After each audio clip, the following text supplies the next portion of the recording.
Esta sección es muy importante, ya que los ayudará en el ámbito académico a poder fundamentar con propiedad y entender la completitud de las palabras y sus orígenes. Y es por eso que la biblioteca de un polímata trae ¿qué es la etimología? La etimología es un campo de estudio de la lingüística y disciplina filológica que se encarga de recopilar la cronología de las palabras. Así pues, analiza el origen y su signo lingüístico en base a su contexto histórico. ¿Y qué es un signo lingüístico? Pues para entender esto, primero tenemos que entender qué es la semiótica.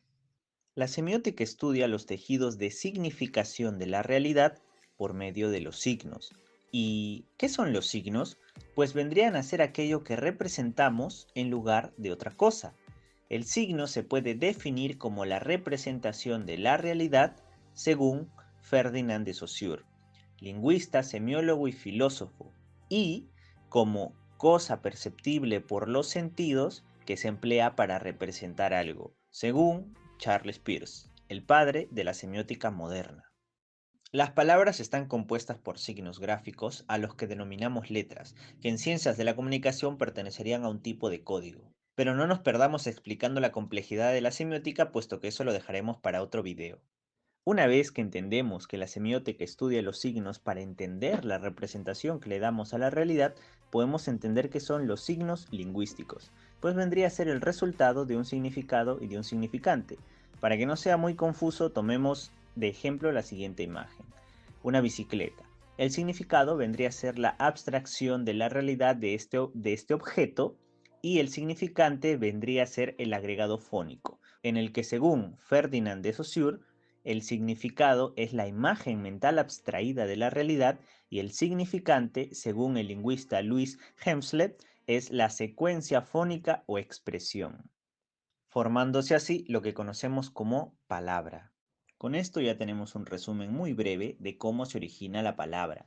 Sin embargo, lo que hace la etimología no es estudiar únicamente el origen de la palabra, sino los orígenes de las palabras, analizando su flexión lingüística o desinencia, gramática, y aquí podríamos hacer un video de horas hablando sobre morfología lingüística, filología, semiótica, la semántica, la paleografía, etc.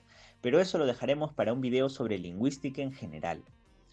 Entonces, pues entendemos cómo se origina la palabra, entendiendo por palabra como unidad formada por signos que representan sonidos que a su vez representan significados, y que la etimología estudia el origen de las palabras formadas mediante sus contextos históricos.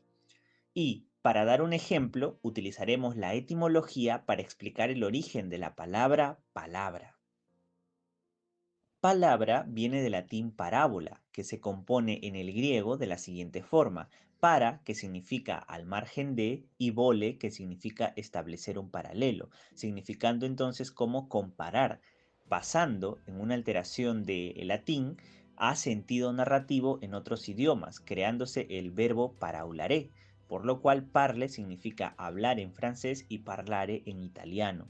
Curiosamente, algunas enseñanzas bíblicas utilizaban comparaciones entre dos situaciones dadas, tomando prestado entonces para referirse a estas el término parábola, creándose así la palabra parábolan en francés, llegando a causa de la metátesis a cambiar la R por la L y finalmente llegando a la palabra palabra, introduciéndose al español oficialmente en el siglo XII.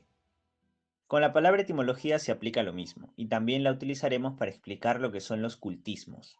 Un cultismo en filología se le llama aquella palabra cuya morfología no ha sufrido cambios fonéticos. Aquí algunos ejemplos, en el que obviamente hay distinciones, como los semicultismos o las voces patrimoniales, que vendría a ser la evolución completa de la palabra al castellano, como vemos ovum, óvulo, huevo, laborare, laboral, labrar. ¿Y por qué explicamos esto? Pues porque la palabra etimología es un cultismo. Proviene del latín etimología, compuesto por las palabras en griego etimos, logos y el sufijo ia, significando entonces como cualidad de la verdad de la palabra. En la antigüedad se usaba la palabra etimología como herramienta para adornar y estudiar la lengua. Se cree que uno de los primeros personajes en utilizarla sería Píndaro, quien fue un mitógrafo, poeta y escritor que recolectaba para sus poemas mitologías e historias, llegando así a profundizar en el origen de ciertas palabras. El uso sería adoptado en el latín a razón de que esta era la lengua de los romanos más influyentes, como Marco Tulio Cicerón, Julio César, Plinio, Virgilio, etc. Luego de la caída del Imperio Romano, tanto la diplomacia como la iglesia se comunicaban en latín. Es por eso que los primeros diccionarios etimológicos se escribieron en esta lengua. Uno de los más famosos, Etimologías, escrita por el erudito polímata eclesiástico católico San Isidro de Sevilla. Como ya hemos visto, la etimología se encarga de estudiar el origen de las palabras de forma diacrónica y nos sirve para entender no solo la evolución de ciertos términos, sino también el correcto uso de otros y poder a su vez conocer la evolución de la lengua misma en sus respectivos idiomas y tener las mejores descripciones posibles. En la introducción del Diccionario Etimológico de Joan Corominas, tercera edición, se nos resume a 4 tipos de lectores de un diccionario etimológico. 1. Estudiantes de todas las disciplinas. 2. Extranjeros cultos que traten de adquirir del castellano un conocimiento algo sistemático y no meramente práctico. 3. Profesores que enseñen en cualquier materia, eruditos o no, en la lengua romance o no romances. 4. Y a todo público en general, educado en la lengua castellana que no se contente con un conocimiento superficial del idioma. ¿Y es sencillo leer un diccionario etimológico o siquiera está al alcance de cualquiera?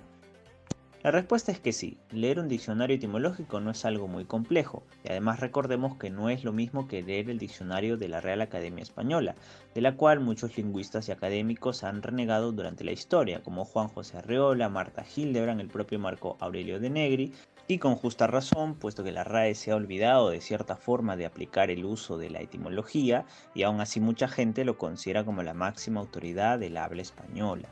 Algunos diccionarios etimológicos con los que se puede comenzar hoy en día serían el Diccionario Etimológico de la Lengua Castellana de Joan Coromidas, el Diccionario de El Origen de las Palabras de Alberto Buitrago, y que gracias a la digitalización, un tema del cual ya tengo un video y te voy a estar dejando el enlace aquí, en la actualidad puedes acceder a estos diccionarios etimológicos a través de internet. No te olvides de seguirme para más videos y muchas gracias por ver.